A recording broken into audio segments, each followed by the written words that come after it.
इस वीडियो में आप लोग सीखेंगे कि जिस व्यक्ति का अपने मंजिल का राह नहीं पता हो कि हमें कौन सा मंजिल पाना है और वो अपने राह पर चलता है, उनके साथ क्या होता है। चलिए मैं आप बताता हूँ।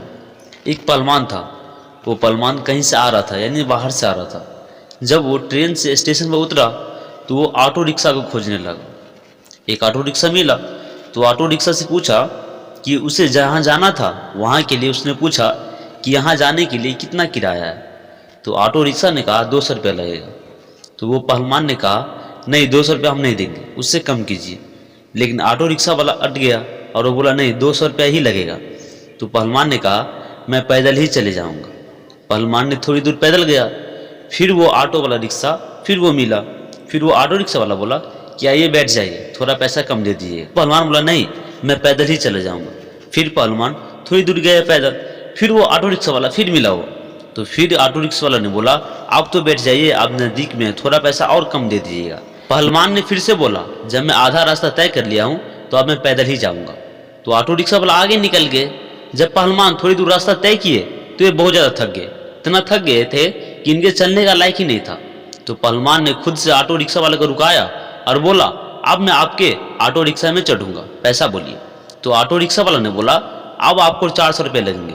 पहलवान दंग हो गया कि भाई आप तो पहले बोले थे 200 रुपये, जब मैं शुरू से ही आपको बोला तो आप बोले थे 200 रुपये, लेकिन जब मैं आधा रास्ता तय कर लिया हूँ तो आप बोले 400 रुपये।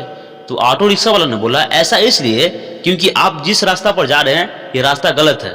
आपको जहाँ जाना है ना ये रास्ता नहीं है, कोई और रास्ता है, तो आपने गलत रास्ते पर चल रहे हैं, इसलिए आपको 400 रुपये लगेंगे। तो दोस्तों आप लोग इस कहानी से क्या सीखे? आप लोगों को मंजिल की रास्ता पता होना चाहिए। आपको कौन मंजिल चाहिए और कैसा मंजिल चाहिए, वो रास्ता किधर से आता है ये आपको पता होना चाहिए। दोस्तों वो पहलवान बिल्कुल गलत कर रहा था, क्योंकि उसको पता ही नहीं था कि हमारा मंजिल जहाँ जाना है, यानी जहाँ जाना था उसको उसका रास्ता ही नहीं पता था।